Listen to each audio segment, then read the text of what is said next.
Previously on Rick and Morty, continuity abounds. We discovered the true origins of every current member of the Smith household. Get ready for this, as it turns out Rick's backstory, fully true. And the Rick that he was searching for, the current grandfather of our Morty that we've been following since season 1. Rick this entire time has been trying to see if one day the bastard might return. And with a reset of the portal fluid gone wrong, everyone was returned to their original universes. Rick came dangerously close to finding his greatest enemy and finally snuffing him out, but the crafty bastard managed to escape. We also ended up finding out that the Jerry we've been following for a while now switched out during the Jerry Jamboree. And as eventually the Smiths were able to fully reunite, at least the ones we care about, their universe came to an end because of original first season Jerry. So,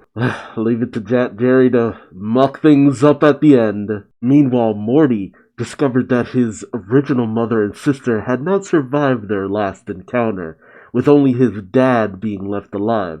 He wanted nothing to do with them. Every man for himself and everything. But once, I guess, Prime Rick managed to escape to the planet, he ended up offing Jerry. What is Rick Prime's goals? Hell if I know. I doubt it's even going to be addressed in this episode. So join me, won't you, for more Rick and Morty, shall we? Aw, so peaceful and idyllic.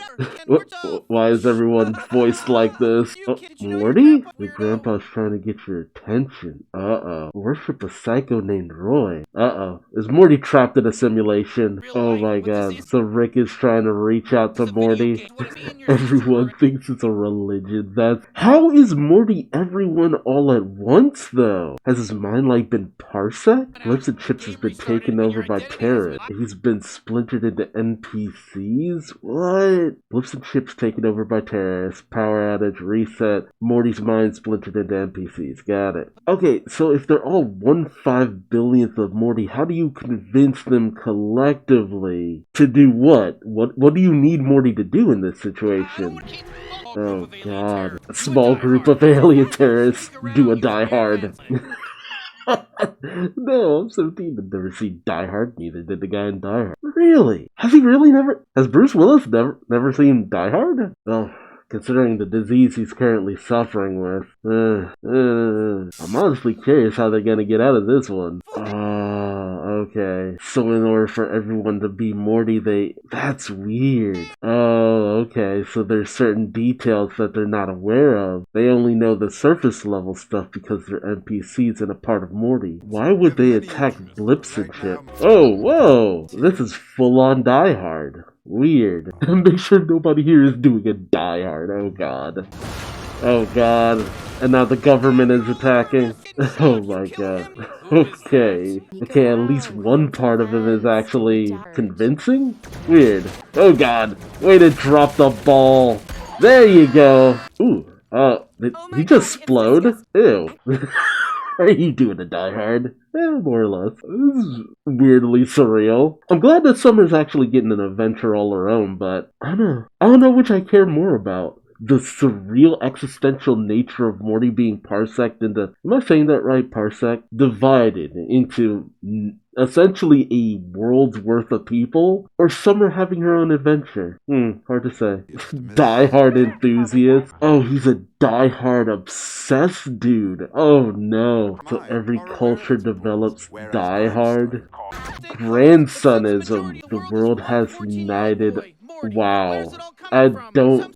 Holy crap. But wouldn't Rick technically be able to develop all the same technology that he has in the real world? I mean, it's still his mind. He converted... Oh god, this is surreal. So, Morty's mom died. Oh god, this freaking head trip, dude. World's most powerful woman. Oh my god. The part of me that's my father is a twat. So essentially Summer is able to get around the fact that they're doing the Die Hard because she's never seen Die Hard. Huh. Oh, nice. She's doing everything anti-Die Hard. Forget everything you know about Die Hard. The president. Oh god. Okay, so this guy knows that he's part of Morty. So why the holdout? Oh, because he doesn't care for Rick. So the parts that haven't accepted just know that Rick's an asshole. Gotcha. So these really are all aspects of Morty, not just... It's not just him divided, it is him. I don't know how to explain that. That's weird. Jeez, this thing is giving me an existential crisis. The question of, does Rick even care? Oh god. Yep. Because Rick was a dick, it's all falling apart. Wow. Oh boy. And now the aspects of Morty are going to war and essentially killing themselves. Wow. Jesus. He's essentially killing himself.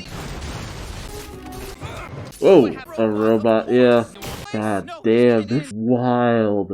It's a friggin' uprising, essentially, all because Rick couldn't say I love you. The idea that Morty would rather just die in a virtual reality. Actually, you know what? That kinda tracks, doesn't it? It wouldn't be the first time Morty chose a virtual life over a regular existence. God damn. Uh-oh. Oh no, they discovered them. The terrorists now. Oh god, so she's had a daughter and... I mean, what does it even mean when someone has a child in this game? Are they still a part of Morty or are they something else entirely? And what does it mean to essentially get jiggy with another piece of yourself? Ugh, it's time. What the fuck? Oh, his dad, or her dad. Oh man, gotta finish my zinger. God damn. What the fuck?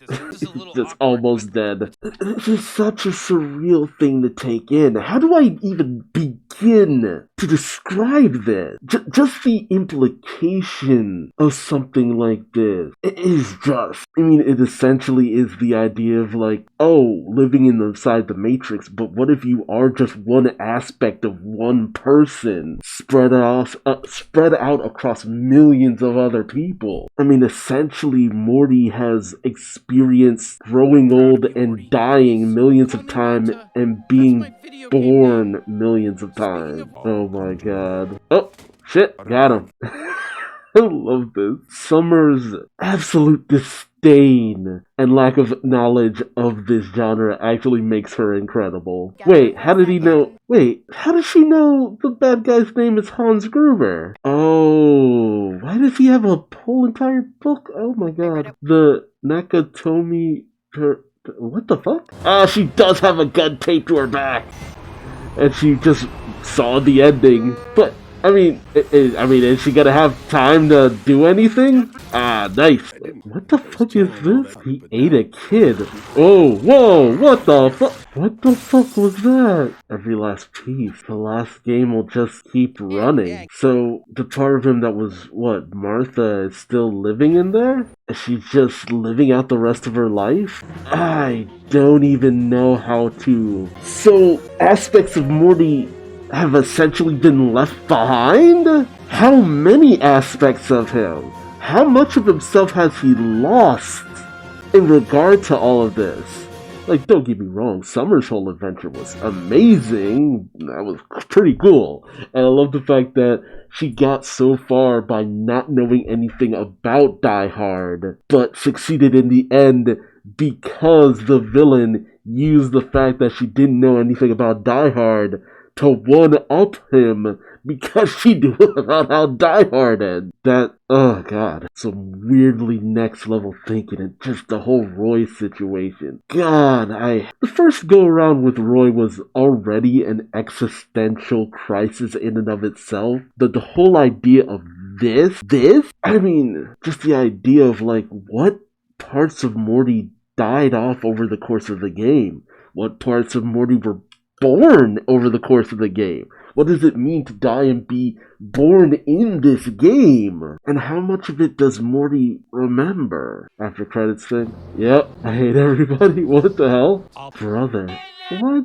Too much Die Hard. Just too much Die Hard. I don't know, this episode really raised a lot of weird questions. Like, would you want to exist like that? I mean, nobody would voluntarily exist like that, but what would it be like to exist like that? To be spread out across millions of people, some of them with lives fully lived, some of them dying sad and alone, some of them successful, some of them not. And the rebellious aspects of Morty either died off or stayed within the game, but the ones who believed in Rick win. And after everything that happened, the civil war of Morty, there are parts of him that ended up dying off either way. And now the question is, how much of Morty was lost over the course of all of that? I mean, did he lose aspects of his personality or his memory? Like, that brings the very nature of the human existence into question in regards to how many bits of yourself, your personality, your memories, your feelings, your emotions, could you lose before you stop being yourself? Could you regain that over time just by experiencing things? I mean, is it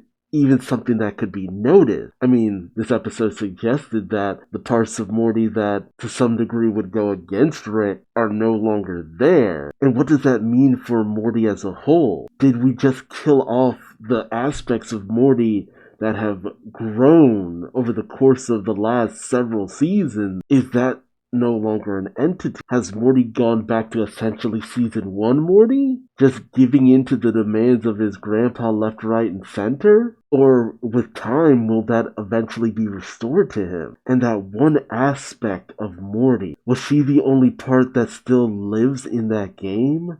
What does it mean that she's still alive in that game? I mean, will she'll eventually just die? But again, what does it mean for that aspect of himself to die? Does it fully die?